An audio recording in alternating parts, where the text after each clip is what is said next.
안녕하세요. 오늘은 제5장 오행생극재화의 희기를 논함에 대해서 살펴보도록 하겠습니다. 이 5장의 오행생극재화의 희기를 논함은 연애자평에서 있는 내용을 설하고 선생이 자평진전 평주를 지으면서 부론으로 붙여 넣은 것입니다. 자, 한번 살펴보도록 하겠습니다. 금내토생 토다 금매까지 끊으면 금은 토의 상생에 의지하지만 토가 많으면 금이 묻힌다.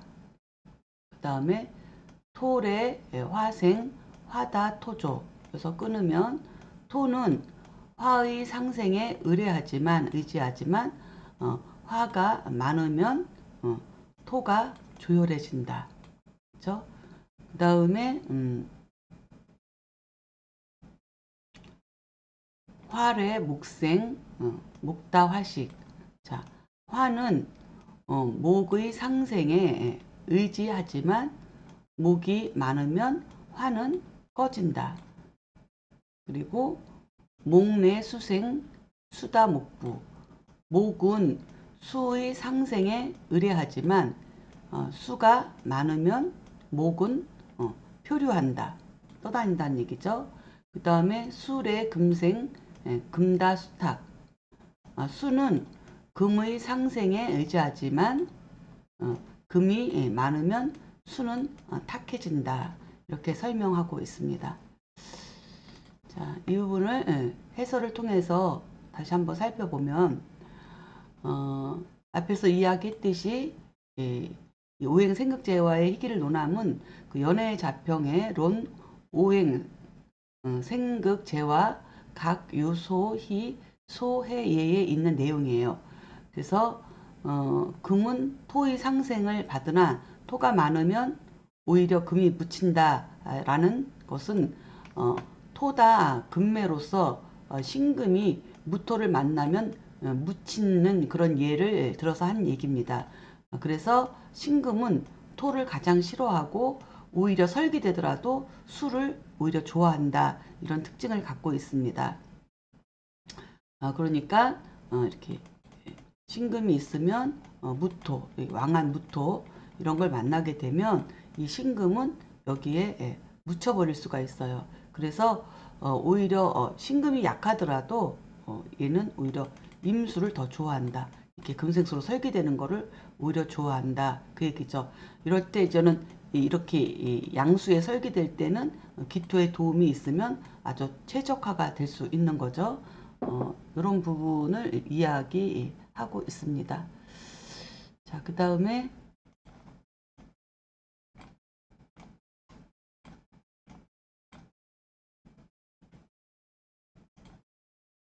다음 토는 화의 상생에 의지하나 화가 많으면 토가 건조해진다라고 얘기한 것은 뭐냐면 병화와 기토의 관계예요. 이것은 이게 뭐 병오월에 그쵸? 병오월에 뭐 기토일주다. 그러면은 이것이 이렇게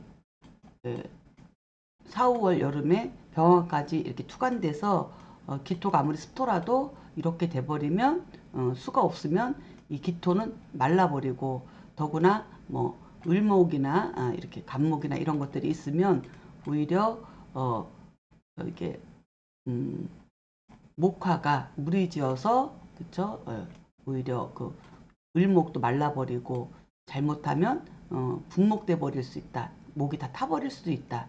그렇기 때문에 이것은 좋지 않다. 그 얘기를 하고 있는 거죠.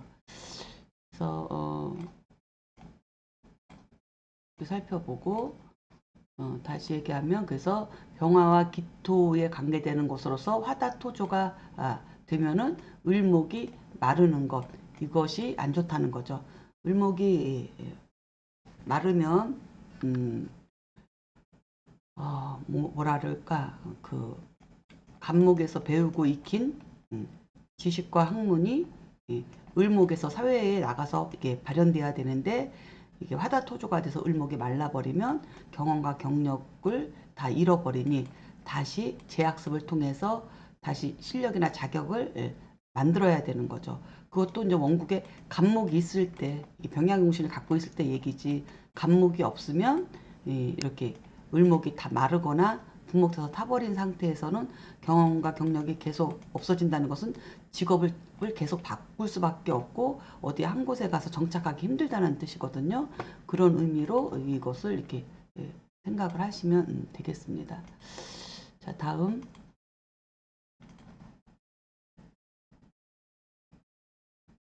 자, 화는 목의 상생을 받으나 목이 많으면 불이 꺼진다 라는 것은 목다 화식이라고 이야기를 하는 건데, 이것은 간목과 정화의 관계예요. 그러니까 정화일간이 간목이 갑인으로 이렇게 왕하면은 이 정화 입장에서는 이 목생화가 부담스러울 수 있어요. 이렇게 왕성한 간목이, 양간의 간목이 정화가 뿌리도 없고 이렇게 약한데 목생화를 하게 되면 오히려 이 간목에 의해서 이 정화가 꺼질 수가 있거든요. 그러므로 뭘 좋아하는 거예요? 이럴 땐 약이 뭐예요? 경금이죠. 경금. 그렇죠? 경금으로 이렇게 벽갑 인정을 해서 쪼개서 정화에게 불을 당겨주는 거. 이렇게 되면 이제는 이게 병이 해소되는 거죠. 그래서 정화는 그렇기 때문에 경금의 벽갑 인정을 좋아한다 얘기죠.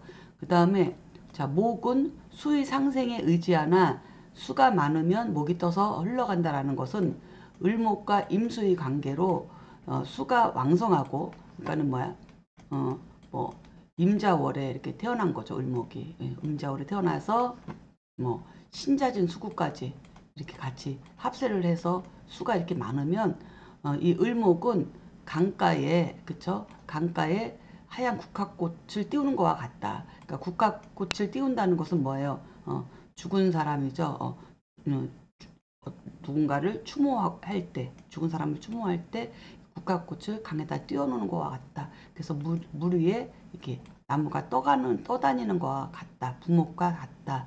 이렇게 보는 거죠. 그래서 을목과 임수의 관계로 수가 왕성하고 목이 약하면 이게 수생목으로서 이 감당을 못하죠. 을목이 이 왕한 수를. 그래서 생활을 잃을 수 없으니 수다목부로 한 곳에 정착하지 못하고 유량자 생활을 할 수 있다. 그러니까 계속 떠다니면서 흘러다니면서 방랑자 생활을 할 수 있다는 거죠.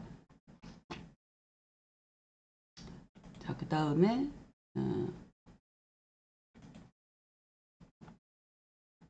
자, 수는 금의 상생에 의지하나 금이 많으면 수가 혼탁해진다라는 것은 뭐냐면 신금이 많아서 발생한 금다수탁으로 이것은 수의 성실한 행동에 감사함을 전하지 못하고 수가 금의 불성실한 언행에 상처를 받는 것과 같다. 그래서 사사건건 시비에 시달리는 일들이 발생한다. 자, 신금이, 그쵸? 신금이 이렇게 여러 개 있는 거죠. 개수일간에 예를 들어서 이렇게 되면은 이게 차라리 경금 같으면은 이게 뭐 이렇게 금생수에서 오히려 개수 같은 경우 물이 흐르는데 이게 물도 제대로 펑펑 주지도 않는 이런 신금들이 여러 개 있어가지고 금생수 한다고 하면은 오히려 이 습기는 제대로 흐르지도 못하면서 오히려 탁한 기운만 더 무겁게 만들 수 있다. 그래서 이것이 이제 금다수탁이 되는 것이다. 이렇게 되는 거죠. 이렇게 되면 이게 입장에서 봤을 때, 지금까지 얘기한 걸로 봤을 때 개수 입장에서 신금이 중중하게 있다는 것은 편인이, 그쵸? 편인이 망한 거죠. 그쵸? 편인이. 그러니까는 이제 편인이 망한 거니까는 이게 이제 어 이 코치코치 뭐 따진다든가, 그쵸? 그리고 남의 이렇게 단점만을 뭐 잘 본다든가, 장점보다는 그리고 뭐 저기 언행일치가 좀 안 된다든가, 그다음에 또 뭐가 있냐면 노동을 뭐 기피한다든가 뭐 이런 일들이 생기죠. 그래서 일단은 지금까지 여기서 설명하고 있는 요 장은 뭘 이야기하고 있는 거냐면은 모두 인성, 그렇죠? 인성이 지나치게 많은 것을 꺼리는 것에 대한 설명을 지금 쭉 한 거예요. 여기까지 설명한 것이. 그래서 뭐 정화가 뭐 왕한, 그쵸? 이렇게 왕한 목, 정인도 너무 왕하면 편인 역할을 하니까 이럴 때에 이제는 문제점이라든가 이런 것들. 그러면 이제는 좀 경금으로 이걸 제극이라고 보면 안 되죠. 제극인은 제극인이죠. 정제가 정인을 극하는 거니까 이것을 제극인의 그 좋지 않은 그런 입장에서만 살펴볼 것이 아니라 그 이전에 제극인 이전에 목다화식 되는 것을 벽갑인정으로 해서 정화가 쓸모있게 일간을 쓸모있게 그다음에 인성이 많은 것을 경금으로 좀 덜어내서 이걸 쓸모있게 만드는 쪽으로 가기 때문에 그 육신 이전에 육신을 보는 것 이전에 먼저 이 오행을 좀 살펴야 되죠. 오행을 잘 살펴야 됩니다. 그래서 이런 부분이 이제 어떤 좀 차이가 있어가지고 이런 부분에 차이가 있어서 이제 초학자들이 이제 여기서 이제 많이 헤매죠. 육신통변에서는 제극이 굉장히 흉한데 지금 또 이렇게 오행에서는 이게 벽갑인정이라고 해서 좋다고 하니까 그래서 근데 육신에서도 아무 때나 이게 제극이 나쁘다고 하는 게 아니에요. 육신격에서도 정인격에서도 인성이 너무 왕하면 가벼운 재성으로서 오히려 격이 성격되기도 해요. 그러니까 정인격이면 순용을 해야 되는 건데 순용이 너무 지나치면 역용으로서 제극인으로 재성을 써서 극으로 극제해서 격을 성격시키기도 하기 때문에 결국은 사주를 본다는 것은 이렇게 왕세강약을 보는 거예요. 그래서 기준은 뭐 순용, 역용 이렇게 딱 나눠져 있긴 하지만 때로는 순용해야 될 격국에서는 역용을 해야 될 때가 있고 또 때로는 역용해야 될 격국에서도 때로는 순용해야 될 때가 있듯이 지금 이렇게 인성이 퇴거한 경우에는 재성으로서 이것을 인성을 덜어내줘서 어떻게 서로 이렇게 균형을 맞추는 그 중화를 조정할 수 있는 그것이 핵심이다 이렇게 살펴볼 수 있겠습니다. 인성 퇴거에 대한 것을 설명한 거예요. 자, 다음 보겠습니다. 자, 금능 생수 수다 금침 그랬습니다. 자, 금은 능이 수를 상생하지만 수가 많으면 금이 가라앉는다 그랬어요. 수다금침. 그래서 금이 그쵸. 금이 수를 생하는 관계죠. 그래서 어미와 자식 관계, 금생수 하는데 이 수가 너무 많으면 수가 많다는 것은 상대적으로 금이 약하다는 거죠. 그렇죠? 그래서 수가 많고 금이 약하게 되면 어떻게 된다고? 금이 일리 퐁당 빠진다는 얘기죠. 그래서 그 얘기를 지금 하고 있습니다. 자, 다음 문장 살펴보겠습니다.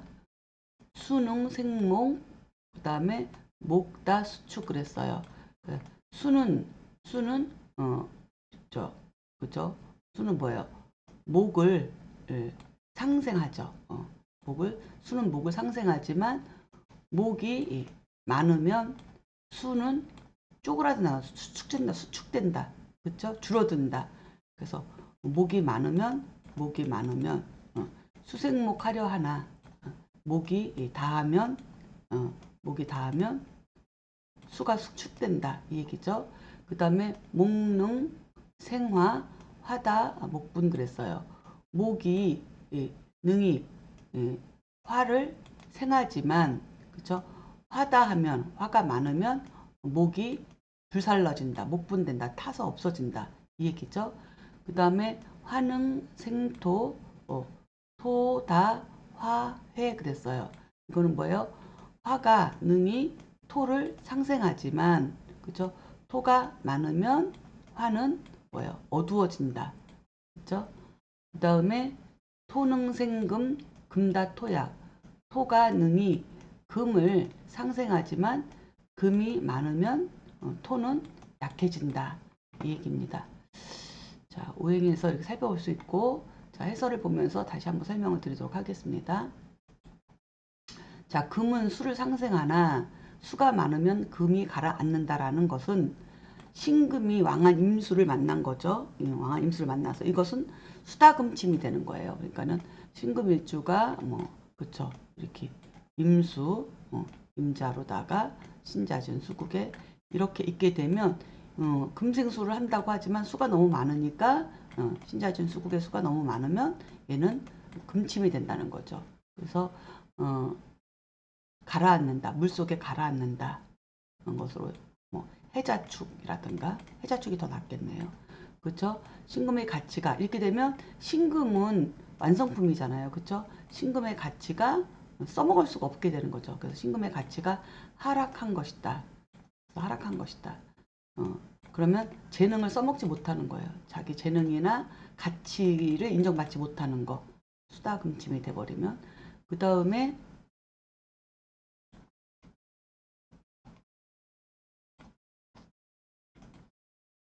수는 능히 목을 상생하나 목이 많으면 수는 줄어든다라는 것은 수가 목을 상생하는데 목이 많으면 목다 수축이 되어서 수기 부족으로 목이 병들고 성장을 멈추는 것을 뜻한다. 그러니까는 이게 뭐 개수가 갑인이라는 무거운 목을 수생목을 하잖아요. 수생목을 하면 이 개수가 뭐 경금이나 그쵸? 개해나 뭐 이런 식으로 상생받고 근이 튼튼한 이 수가 라면은 갑인이라고 하는 수생목을 충분히 계속 할 수 있는데 이런 것들이 특히 금의 금생수라는 이런 것들이 준비가 되지 않은 상태에서는 이 개수는 유약하기 때문에 갑인 정도만 돼도 이 자체만으로도 이 수는 쪼그라들죠. 그렇죠? 그러면은 이 수기가 부족하다는 것은 수는 뭐예요? 이거는 지혜잖아요. 그렇죠? 이 지혜가 어, 부족해서 이 목이 수생목을 받다가 이 지혜 부족, 물 부족으로 인해서 이 목이 제대로 크지를 못하는 거야. 성장하다가 말아버리는 거야. 크다가 마는 거와 같은 거죠. 그렇게 되면 얘는 병들고 결국은 죽게 되든지 이렇게 되는 거죠. 성장이 멈추는 것을 뜻한다. 그러니까 공부하다 마는 거예요. 그렇죠? 수생목을 공부하다 마는 거 이런 의미가 있다. 이렇게 생각을 하시면 될 것 같아요. 자, 그다음에 목은 능히 화를 상생하나 화가 많으면 목이 타버린다라는 것은 자, 화가 많으면 을목이 타버리는 거죠. 을목이. 그러니까 병화가 많은 거죠. 4, 5월에 을목일간이 그쵸? 이 목생화에 이 을목은 원래 병화를 좋아하고 목생화를 좋아하지만 한여름에 이런 병으로 화가 이렇게 많을 경우에는 이 을목이 목생화가 설기만 되는 것뿐만 아니라 오행적으로는 수기가 말라서 얘가 을목이 말라버리는 거죠. 그렇죠? 거기다가 뭐 여기다가 뭐 어쨌든 간에 인호술이라고 하는 근을 갖고 있다 하더라도 인호술 화국이 되면은 이거는 뭐 목분이 된다. 타버릴 수 있다.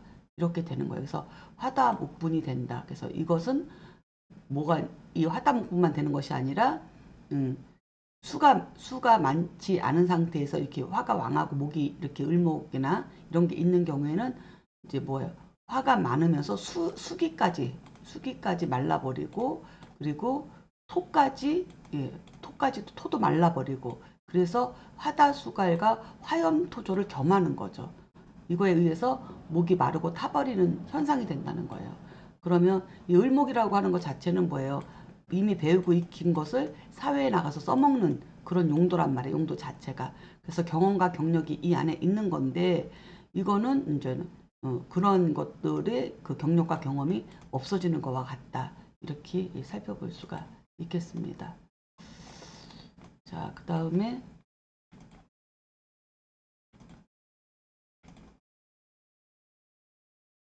화는 능히 토를 상생하나 토가 많으면 화가 어두워진다라는 것은 화가 화생토하고 토를 상하는데 이제 토가 많다는 것은 보통 무토를 얘기하죠. 무토가 무술, 뭐 무진 뭐 이런 식으로 있으면은 이제 토다 회화 또는 토다 매강이 된다는 것이다.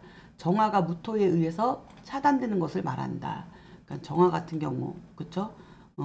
무토도 병화도 무토에 이렇게 무진 무술 이렇게 갖고 있으면 이 병화도 응달이 생겨서 가려지는데 정화 같은 경우는 완전히 차단되는 거죠. 얘는 보이지 않는 거죠. 완전 정화는 완전 꺼진 거와 같을 정도로 완전 깜깜하게 될 수 있다는 거예요.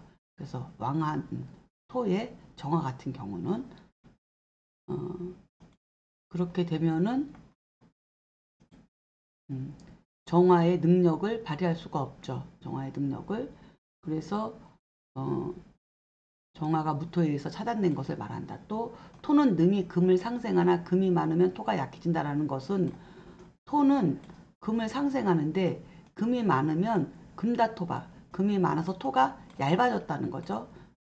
이렇게 돼버리면은 어, 내가 가지고 있는 재주보다 또는 능력보다 오히려 많이 벌리는 스타일이 된다는 거죠. 그래서 기토 하나 일간이 지지에 근도 없이 기토 하나인데 뭐 어쨌든 경금이든 신금이든 금이 이렇게 많게 되면 토생금으로 이렇게 벌리기만 하고 내가 감당하고 그걸 추스리고 이렇게 마무리하지 못하는 사람이 되는 거죠. 육신으로 이야기하면은 식상태과죠. 지금까지 설명한 것은 다 식상태과에 대한 예죠. 지금까지 설명한 것들은 다. 그래서 어, 어, 개수가 개수가 수생목으로 이제 목다수축되는 것도 식상이 많은 거고, 그렇죠? 그 다음에 목생화 하는데 을목이 병정화가 많은 것도 그것도 이제는 식상태가가 되는 거고, 그렇죠? 또 정화가 토가 많아서 매광되는 것도 식상태가가 되는 거고 그렇게 되는 거죠. 그래서 식상태가에 대한 부분을 이렇게 이제는 오행적으로도 이렇게 살펴볼 필요가 있다. 오행으로. 어, 자, 그다음에 다음부터 살펴보겠습니다.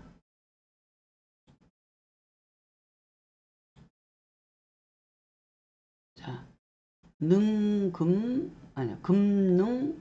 금목, 그다음에 목견, 금결 그랬습니다. 그러니까 뭐야? 금이 그쵸? 목을 상극할 수 있으나 그쵸? 목이 목이 오히려 견고하면 금이 이질어진다 이 소리죠. 그러니까는 음, 금이 금극목의 관계죠. 그래서 이렇게 방향이 금이 목을 극하는 거죠. 목이 방향이 금을 극하는 게 아니라 방향 자체는 그래서 금이 목을 극하는 관계이지만 목이 너무 왕성하고 목이 왕하고 금이 약하면 오히려 금이 이질어진다 이 얘기죠.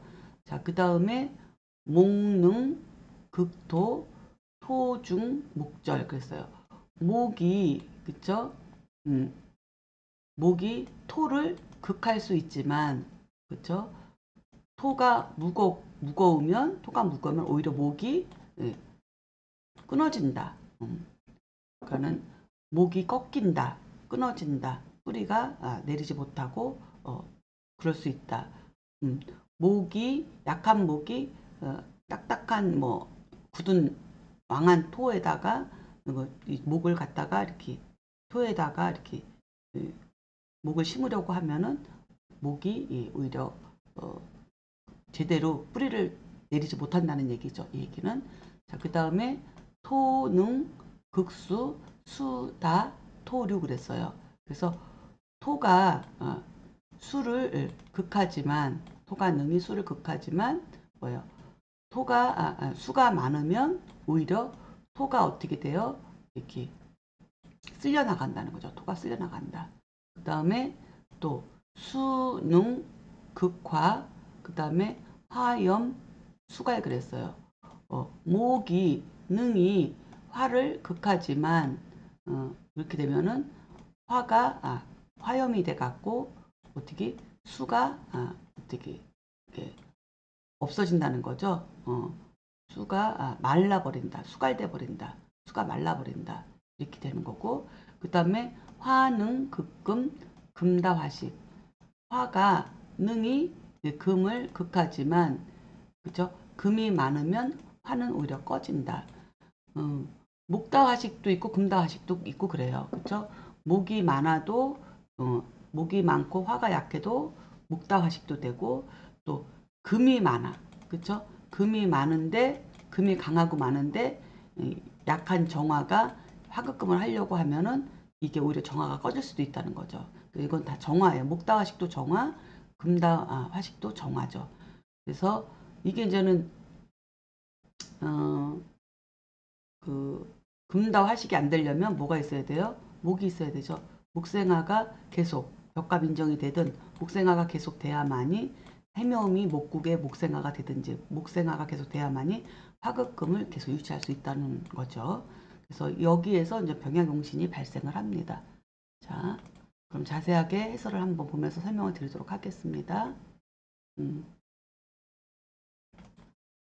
자, 금이 목을 상극하지만 목이 견고하면 금이 이질러진다라는 것은 금이 목을 상극하는데 금이 약하고 목이 강하면 목을 감당하기 어려우니까 목을 감당하기 어려우니 예, 무모함으로 어떤 효과가 나타나지 않는 것이다. 그러니까는 어, 금이 그렇죠? 목을 이렇게 목을 극한다는 것은 금극목이니까 뭐예요? 재성이죠, 재성. 그렇죠? 제다신약이죠, 이렇게 돼버리면. 그러니까는 금극목해서 내가 취해서 갖고 와야 되는데 목이 너무 큰 거예요, 나보다. 너무 강한 거예요. 그러면 이걸 감당을 못 하는 거죠. 그러니까 근데 막 쟤는 보이는 거예요. 여기도 제가 있고 막 여기도 제가 있고 여기도 제가 있고 그러니까 막 돈은 막 보이니까 자기 능력은 생각하지 않고 일을 막 벌리는 거죠. 벌리지만 내가 감당을 못해요. 그래서 마무리가 안 되는 거죠. 그 효과가 안 나타나는 거예요. 그렇죠? 이와 같아요. 나머지도. 자, 한번 살펴보겠습니다.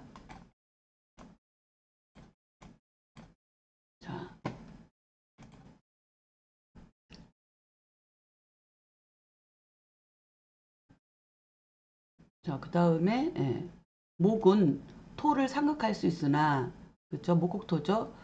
토가 무거우면 목이 꺾인다라는 것은 목이 토를 상극하는데 토가 왕하고 목이 약하면 이게 이제는 토라고 하는 넓은 땅에 내가 그 땅을 다 이렇게 일궈내 가지고 목을 심어서 나무를 심어서 거기서 그물을 교이라는 결과를 얻어내야 되는데 땅이 너무 넓은 거야. 내 힘에 비해서. 그것은 곧 사회생활에 적응하기 힘들게 된다는 거죠. 이렇게 돼버리면. 그러니까 재성이라고 하는 것 자체가 공간이 되고 영역도 되면서 또 이 재성 자체가 사회생활이죠. 사회생활, 뭐 인간관계까지도 갈 수 있어요. 영업관계라든가 서로 이익관계 이런 건인데 내가 이걸 감당을 못하는 거죠.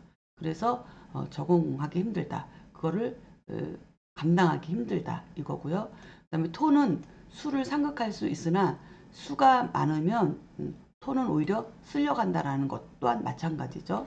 그러니까 어, 토국수인데 그쵸? 토가 수를 극해서 이 수를 토로 담아내야 되는데 담아서 토 안에 가둬서 내 제물로 이걸 써야 되는데 물이 너무 많으니까 오히려 토가 쓸려가는 거죠. 그죠? 그러니까는 수가 넘치면 토의 제방이 무너지니 이렇게 되는 거죠. 그러니까 무너지니까 지혜를 만들어갈 환경을 만날 수 없어서 목으로서 자질을 개발하기 힘들다는 말이다. 그러니까는 어, 목국토라고 하는 것 자체는 목이 토를 극한다는 것은 이 목이 땅 속에서 수생목을 받고 토를 목국토라면서 올라와 가지고 자기가 자질 개발을 하는 거와 같죠. 오행으로 보면은. 그런데 이 목이 나와야 되는데 토가 너무 무거우면 얘가 목국토라고 나오지 못하니까 내가 자질 개발을 못하는 거예요. 그러니까는 자질 개발을 못하니 내가 이거는 못하는 것은 무엇 때문이에요? 수생목이 안 됐기 때문이죠. 수생목이 돼야 목토를 할 수 있는 거죠. 근데 이제는 목이 약하고 토가 많다는 것은 얘가 수생목을 못 받았다는 거예요. 그러니까 지혜를 그러니까 이 지혜를 내가 지혜 준비도 안 되어 있는 상태이고 이 토는 너무 크니 내가 내 지식 개발이나 자질 개발에 내 게으름을 피웠다. 준비가 안 되어 있다. 그런 환경이 만들어지지 않았다. 이렇게도 통변할 수 있는 거예요. 같은 제다 신약이라 하더라도 같은 제다 신약이라고 하더라도 뭐 금의 제다 신약의 그 상황이 틀리고 수의 제다 신약의 상황이 틀리고 이렇게 목의 제다 신약의 상황이 틀린 거죠. 이런 부분을 우리가 한번 생각해 볼 필요가 있다. 이렇게 설명을 드릴 수 있겠습니다. 그 다음에 수는 화를 상극할 수 있어요. 그렇죠? 수국하니까. 그러나 화가 왕성하게 불타오르면 수가 수갈돼 버려요. 수가 말라 버리죠. 수가 흔적도 없이 사라져 버려요.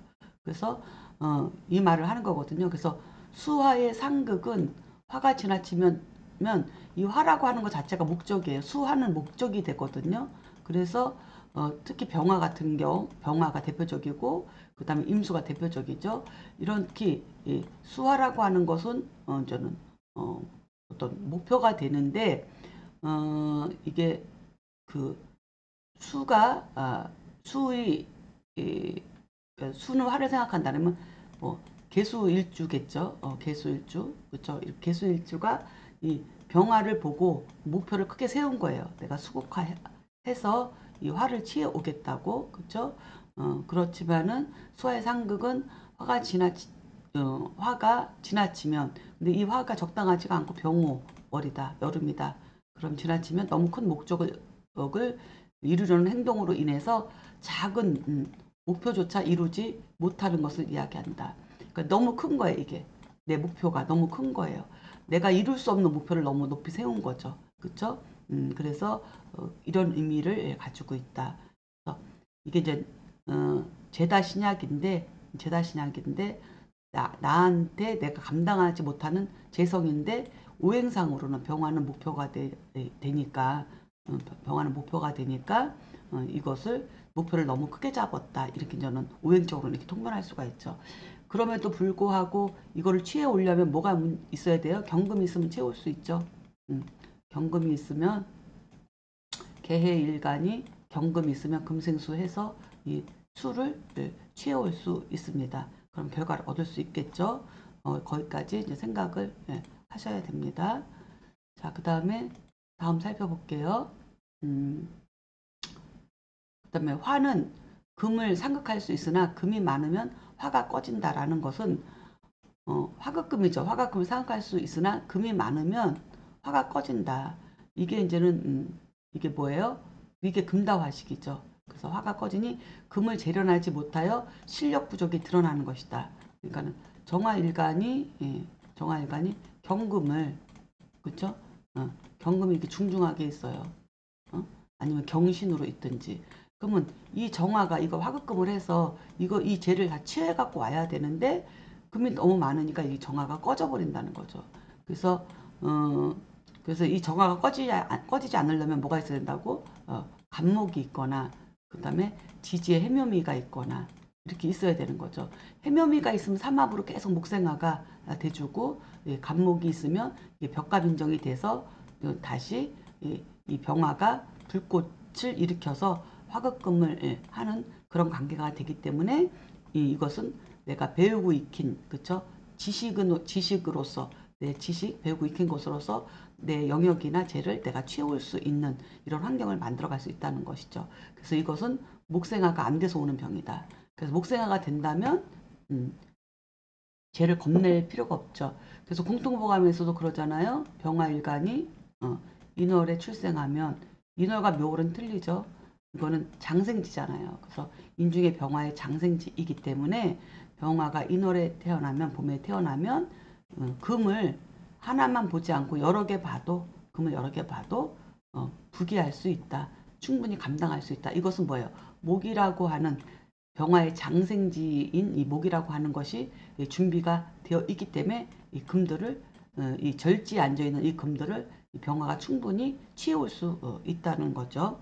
근데 묘월이면 또 다르죠. 묘월은 그죠? 묘월은 지장간에 화도 없고 그 다음에 이 묘목 자체는 음지지로서 이것은 스스로 목생활을 하려 하지 않죠.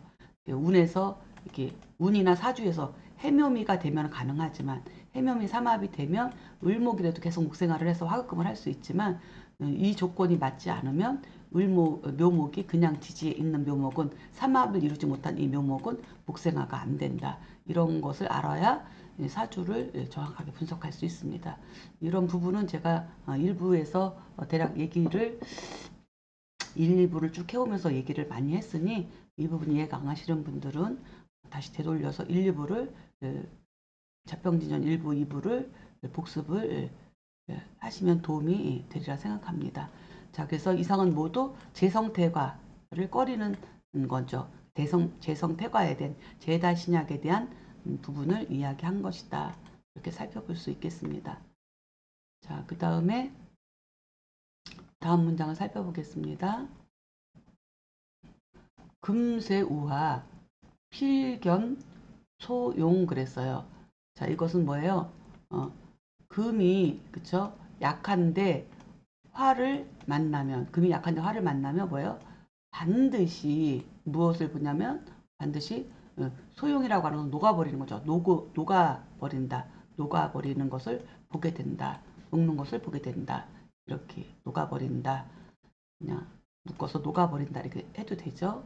그 다음에 화약, 봉수, 필위, 그 다음에 식멸 그랬어요. 그러니까 화가 그쵸? 화가 약한데 뭘 만나면 수를 만나게 되면 반드시 뭐 한다고요? 꺼져서 그죠? 꺼져서 없어진다. 멸한다. 꺼져서 없게 된다. 할위자 없게 된다. 꺼져서 없어진다. 이렇게 보면 되고 그 다음에 수약, 봉토, 필위, 어색 그랬어요. 자, 수가 약하면 그죠? 수가 약하면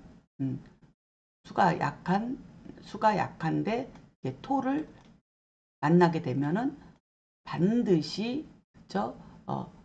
진흙으로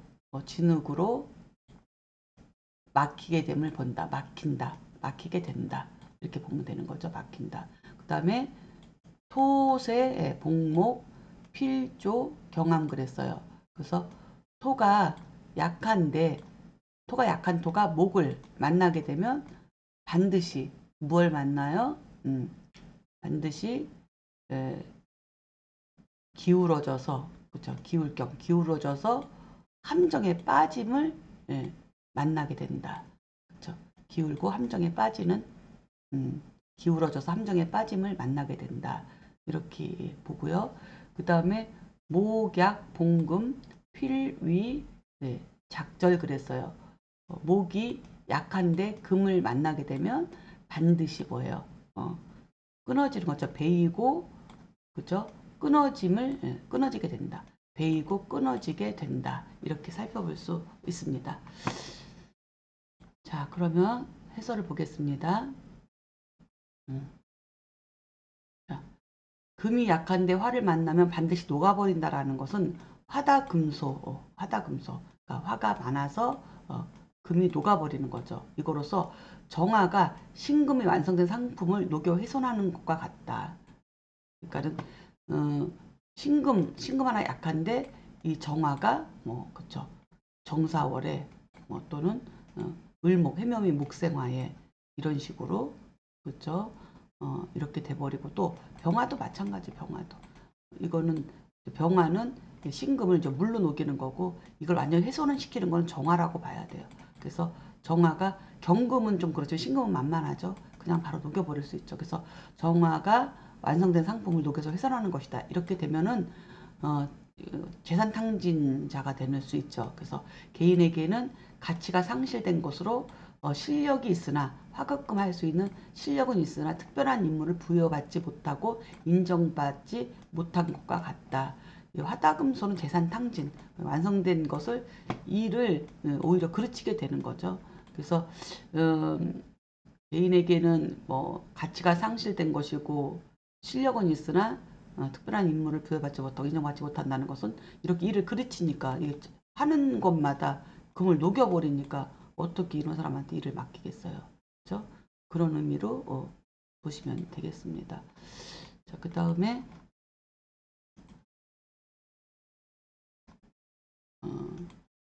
화가 약한데 술을 만나면 반드시 꺼진다라는 것은 화가 약해. 근데 일단은 화가 약하면은 화는 목표예요. 그쵸? 목표는 있는데 준비 소홀로 인한 실패가 되는 거죠. 그래서 이렇게 뭐 아무리 병화를 하더라도요. 왕성한 임자, 그쵸? 신금, 신자진 수국에 이렇게 예, 왕성한 수를 만나면 이거 칠살역할 그냥 바로 합니다. 그쵸? 그래서 목표는 내가 자신이 굉장히 높은 하늘의 뭐 태양처럼 같은 목표를 갖고 있지만 임수가 뭐 어, 빛을 발해서 임수는 병화를 상하지 않게 한다 하지만 어, 병화가 약하고 수가 너무 이렇게 강하면 이건 반드시 칠살 역할을 합니다. 그래서 목표는 높은데 내가 준비 소홀로 인한 실패가 된다는 거죠. 준비 소홀은 뭐예요? 인성이죠, 인성. 그쵸? 간목, 간목이든 인목이든 이렇게 아니면 해묘미, 목국에 목생하든 이렇게 어쨌든 목생화를 이루고 있으면 이게 준비가 되어 있는 거죠. 준비가 되어 있기 때문에 이게 살인상생으로 돌아가는 거죠. 수생목, 그쵸? 수생목 목생화로 이렇게 되면 부기를 취할 수 있다. 이렇게 살펴보는 거죠. 그래서 화가 약한데, 그러니까 화가 약한데 이 자체가 뭐야? 일단은 인성이 없는 거죠, 보통. 그죠? 인성이 없는 거죠. 그러니까 업부용신을 갖추고 있지 못한 거죠. 그래서 이렇게 인성을 갖추고 있으면 수가 왕성해도 괜찮은데, 이게 화가 약하다는 것은 모든 것이 이제 일간이 약하다. 이것은 근황하지 못한 것도 있고 인성까지 갖추지 못했을 때 약하다고 하는 거니까 그럴 때 오는 것은 칠살의 해로움이죠. 이것은 칠살의 해로움. 그리고 수가 약한데 토를 만나면 그쵸? 뭐 개수일간이 뭐 그쵸? 무토나 뭐 기토를 이렇게 만나게 하면 토국수가 되는 거니까 반드시 진흙으로 막힌다. 이 개수가 어떻게 할 수가 없죠. 흡수돼 가지고 그래서 토국수로다가 완전히 상실되는 거죠. 임수도 마찬가지. 임수도 병화처럼 근이 없고 토가 무토기토로 왕성하면 얘도 막혀서 길이 막히는 거죠. 수로가 막히는 거예요. 바닷물이 막힌 거예요. 토에 의해서 이렇게 되는 바닷물 강물이 막힐 수 있는 거예요. 그래서 이것은 개수가 무토를 만난 것이니 예, 개수가 이제 무토를 만나면 간목이 나오지 못해서 지시체계를 갖추지 못한 것이다. 그러니까 이게 저 토국수 수가 약하다는 것은 보통 음관들을 얘기하니까 개수를 놓고 무토를 만났을 때 그렇게 되면은 이 개수는 기토랑 짝이죠. 기토를 만나야 이 개수가 이 기토에 의지해서 기토가 개수를 이렇게 보호해 주는 거죠. 그래서 토 속에 보호해줘서 이런 환경을 만들어 놔야지 땅 속에서 목이 모국토로 나와가지고 수생목 모국토로 나와서 자기 개발을 하고 지휘체계를 갖추는 건데 이렇게 개수가 무토에 의해서 이렇게 토국수가 돼버리면은 음, 수생목 자체가 안 되기 때문에 수생목 자체가 안 되니까 이 목이 땅 속에서 나오질 못해요. 나오지 못하니까 지시체계를 갖추지 못한 것과 같다. 그래서 이제는 실패를 보는 삶이 되는 거죠. 그 다음에 토가 약한데 목을 만나면 반드시 기울어 함정에 빠진다. 토가 뭐 약한 거 일단 음간으로 보면 기토가 뭐예요? 약한데 목을 만났다. 목을 만났다는 왕한 목을 만난 거죠. 칠살목을 얘기하는 거예요. 그죠? 왕성한 목을 만나게 되면은 이 기토는 어떻게 이제 기울어지는 거죠. 모국토를 받아들이지 못해 기울어져서 결국은 이 칠살에 의해서 내가 힘들어진다, 함정에 빠진다. 이렇게 살펴볼 수 있겠습니다. 그래서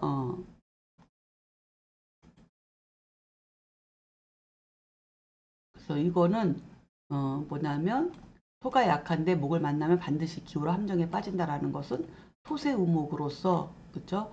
토는 쇠약하고 목은 어리석은 거죠.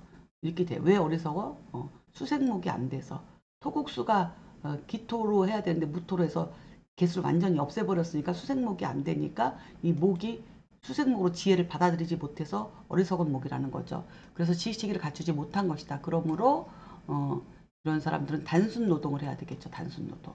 그래서 목생화 화생토로 돕는다면 그나마 척박한 환경에서 배우고 익힌 지식을 활용하게 되지만 그렇지 못하면 힘들다. 토색 을목이 되어서.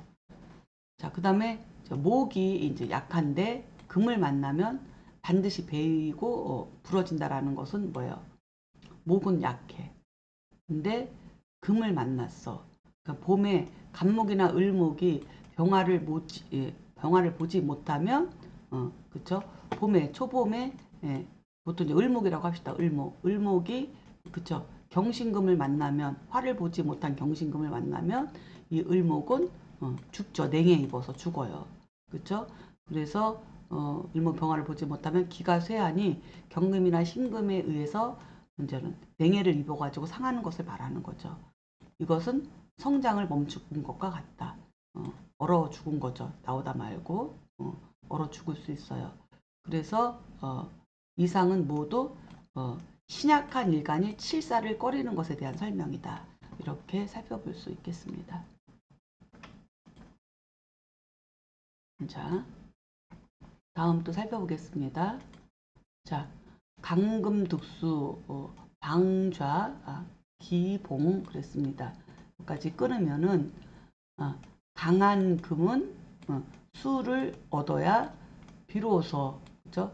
그 날카로움이 꺾인다. 그 다음에 강수 등목 방완 기세 그랬어요. 강한 수는 목을 얻어야 그죠? 비로소 그 기세가 완만해진다. 그죠?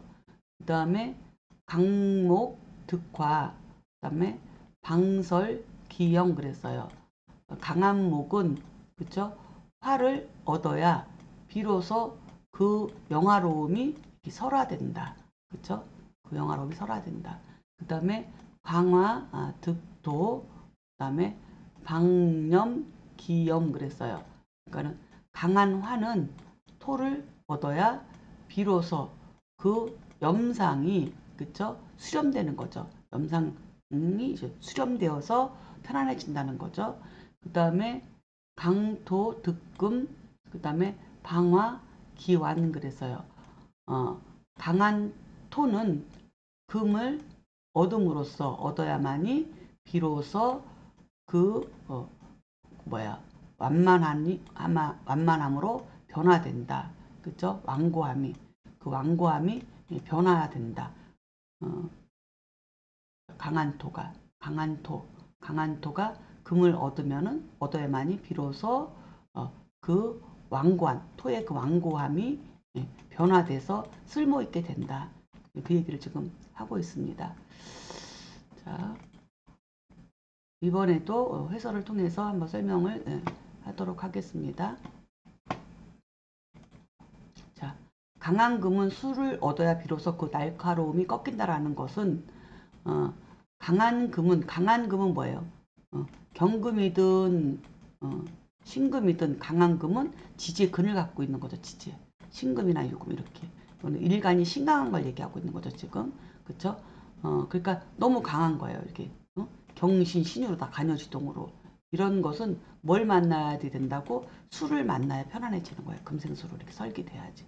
그러면 이 금들이 예리하고 쓸모있게 되고 빛나는 거죠. 안 그러면 그냥 경금 같은 거는 그냥 살기로 그냥 남아 있는 거죠. 그래서 금은 수로 설화되어야 그 쓰임이 있는 거고, 즉 가치 있는 상품은 그렇죠. 신금은 수를 만나서 유통 되는 거죠. 유통되는 거고 경금도 그냥 신금은 상품으로 완성시켜서 유통되는 거라고 하면 경금은 그냥 원단 그렇죠. 아직 가공하지 않은 원재료가 유통되는 거예요. 금생수를 만난다는 것은. 어쨌든 간에 유통되어야 이게 강한 금들은 쓸모가 있게 된다. 이렇게 보는 거죠. 그 다음에 강한 수는 목을 얻어야 비로소 그 기세가 완만하신다라는 것은 강한 수는 임자 이렇게 되는 거죠. 강한 수는 목을 만나서 그렇죠. 목을 만나서 수생목으로다가 이렇게 설화되어야 수화 기제를 이룰 수 있다. 이렇게 얘기하는 거죠. 그래서 강한 수는 목으로 이렇게 설화되어야 수생목, 목생화로 갈 수 있는 거죠. 수화 기제를 이루어서 건널 수 있다. 그래서 수는 지혜고 간목은 지식이잖아요. 간목 같은 경우에는 그죠? 그래서 이게 수목이 병화라고 하는 세상으로 이렇게 전해진다는 거죠. 그래서 수와 기재를 이룰 수 있다.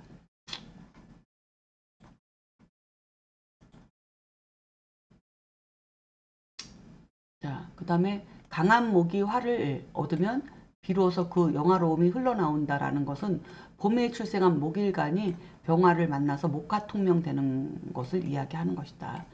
이렇게 보고요. 그래서 강한 목을 경금으로 벽갑인정하는 것이다. 이렇게 되면 현실에 맞는 자신의 실력과 능력을 만들게 된다. 그러니까 봄에 출생한 목일간, 그렇죠? 그러면 갑인도 되죠, 그렇죠? 갑목이 인월에 이렇게 태어난 거죠. 굉장히 강하죠. 그러면 봄에 출생한 목일간이 병화를 본다는 것은 이게 바로 목화통명이죠, 그렇죠? 목화통명이 되는 거고 또 강한 목을 정화 같은 경우에는 그렇죠? 강한 목을 어, 이렇게 인월에 정화 같은 거는 화라면 같은 화라면 강한 목을 뭐야 경금으로 그렇죠? 경금으로 벽갑 인정을 하면 경금으로 벽갑 인정을 하는 거와 같다. 그러니까 이렇게 정화한테 목생화가 되려면 경금으로 벽갑 인정을 해야 되는 거고 여기에서는 이거는 간목의 정화를 보는 것보다는 간목의 인월의 병화가 더 여기는 합당하죠. 목화통명으로. 그렇죠? 이렇게 되면은 현실에 맞는 자신의 실력과 능력을 만들어가는 거다. 세상을 밝히고 내 능력을 어떤 식으로든 써먹을 수 있다. 이렇게 살펴볼 수 있겠습니다. 자, 그 다음에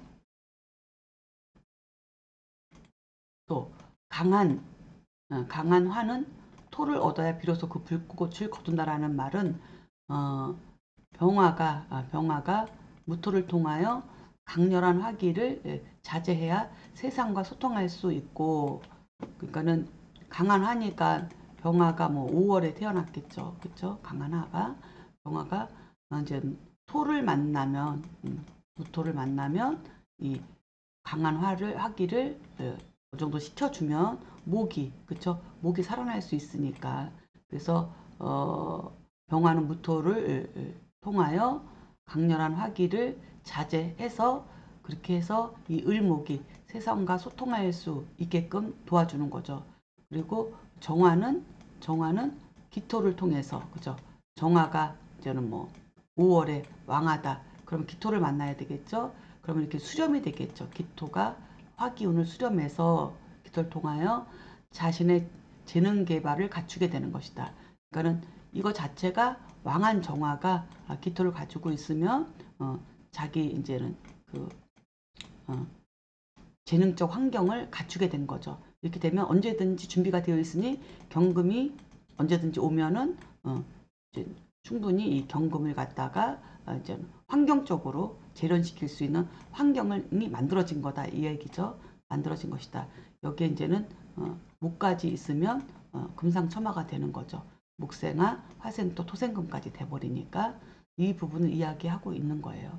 그래서 재능 개발을 갖추게 되는 것이다. 재능 개발, 요 자체는 재능 개발이에요. 정화기토는. 그렇죠? 이거는 이제는 뭐 어쨌든 환경이 이렇게 재능 개발의 환경을 갖추고 있는 것이다. 이렇게 보면 되겠어요. 그리고 강한 토는 금을 얻어야 비로소 그 완고함이 변화한다라고 하는 것은 강한 토, 그렇죠? 강한 토, 무토가 뭐 5월에 태어나면 강한 토죠. 그렇죠? 강한 토가 그러면은 5월에 무토 같은 경우에는 이거 토가 너무 강해서 이제는 또는 뭐 술월에 무토라든가 이렇게 되면 토가 너무 강하죠. 그죠? 강한 토는 이거는 경금을 만나야 되겠죠. 신금은 매금돼서 안 되고 경금을 만나면 이 강한 토도를 갈아엎는 그쵸? 농기구로 갈아엎는 것과 같아서 쓸모있게 황무지를 개간하는 환경을 만들어서 그걸 적절하게 활용하는 능력을 만드는 것과 같다. 이렇게 살펴볼 수 있겠습니다. 자, 이상은 모두 비겁으로 신강한 일간이 식상을 쓰는 것에 대한 설명이에요. 그 정리하면 일간이 이렇게 비겁 근으로 신앙하면 억부용신이 식상이라는 얘기예요. 그렇죠? 식상이라는 얘기고 그 다음에 뭐 그 다음에 신약한 일간이 이제 칠사를 꺼리는 그쵸? 약한 것이 칠사를 꺼리는 거에서는 용신이 당연히 뭐야 여기서는 인성이 되겠죠. 인성 그쵸? 인성 신약하니까 식신은 식신자살이 안 되니까 이럴 때는 억부용신이 일단 인성이다. 뭐 이렇게 살펴볼 수가 있고요.